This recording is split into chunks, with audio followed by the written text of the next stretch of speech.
on it just kind of in general. All these, there's a lot of people out there that have a lot of misconceptions about the Plan B pill, being very closely related to the abortion pill. And they might have similarities, but I guess I want to talk to you about, what are the differences and some of those similarities between the Plan B pill and the abortion pill. So Plan A birth control is your first choice plan to prevent pregnancy. It could be contraceptives, it could be condoms, barrier methods. Plan B is when something goes wrong. You forgot to take a dose, the condom broke, something, or just totally unprepared intercourse. Plan B is a progestin, and it goes in and it blocks ovulation. If ovulation's already occurred and a pregnancy has already implanted, it has no effect on it. A progestin, it's continuing the development of the uterine lining. Now, Plan B comes under a number of names. Plan B is available without a prescription in most of your retail markets. You can also go online and buy a stash of it to have at home, and some of the lesser known brand names are much less expensive. I have not been of childbearing age for a long time. I keep Plan B in the medicine cabinet, and I've let all of my friends of childbearing age, or if they know somebody, that I've got a dose here, because while you can order it from Amazon, you've got to take it in 3 to 5 days from unprotected intercourse, and you may not have that kind of time to order it. So having it on hand is incredibly important. Perfect. Now now, go ahead. Were you about to say, and now the abortion pill? And now the abortion pills. Those are operate differently.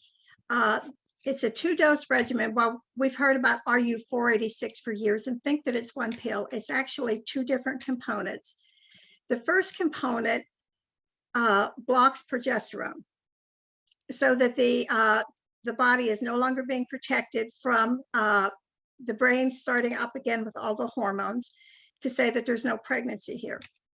And then after that hormone is blocked, the second pill is taken, and that causes the uterus to contract and empty the contents. So the first one is Plan B prevents ovulation so that pregnancy doesn't occur. And the abortion pill, or the regimen, blocks the hormones needed to continue the pregnancy and then tells the body to empty the uterus. Awesome. Very, very good explanation. So, I guess the main thing I want to drive home is a Plan B is not an abortion pill. It's not going to stop a pregnancy if it's already happened. Right. If a pregnancy has already occurred, if it's already implanted in the uterus, Plan B does not affect that. Now, there's another emergency contraceptive called Ella, but that one requires a physician's prescription for it. And there they would make sure that the pregnancy has not implanted, because that could have an effect on an existing pregnancy. That one would be an abortifacient, or it could be. But if there's no pregnancy, then there would be no ovulation with Ella either. But that one they have to make totally sure. And you had mentioned, the importance of keeping like Plan B maybe on hand if you are of childbearing age, and that's something that you worry about. But I guess, what is the importance of keeping both of these pills accessible to people, both Plan B and the abortion pill? Well, along with all oral contraceptives, which is the next move that the right wing is about to make, is to deny women the right to any birth control. Plan B, you keep it on hand. It is an emergency contraceptive. In an emergency, you don't have time to wait for the drug to show up. And making the medication abortion available, it makes abortion available to women. You find out early in a pregnancy and you don't want to remain pregnant, you can take care of the situation. You don't have to look for a doctor. You don't have to look for a clinic. Well, except that all of these require a physician, but where telemedicine is available, you can just get the prescription and not have to seek out somebody to do a surgical procedure. Perfect. That actually that brings up a question I didn't originally have, but I guess for people that don't know, I guess talk about a little bit of the process. It's not getting the abortion pill is not like just going into a Walgreens and getting a pill. There's a little more to it than just a Plan B. No, unfortunately, in Alabama, to get Plan B, you have to meet personally with the physician. You're talking about the abortion pill, correct? I'm talking about the abortion pills, yes. The first dose has to be given to you and you take it in the presence of that physician. That is the medication that blocks the prostaglandin so that the brain is no longer getting the message if there's an ongoing pregnancy and we're getting ready to end things.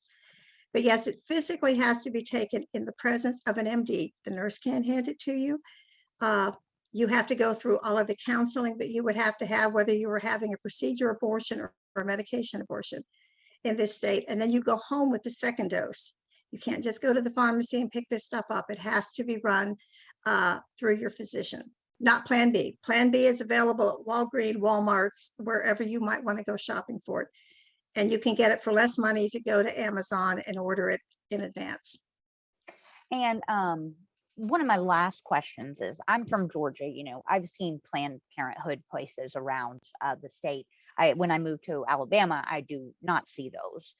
When you do talk about, in Alabama, where somebody has to go seek out the abortion medicine, where can they go here in Alabama? Or is that completely going to be eradicated after, the upcoming legislative moves that are happening? Well, not even waiting for upcoming legislative moves. Abortion is already, as soon as Roe goes away, is outlawed in this state as soon as a heartbeat can be determined.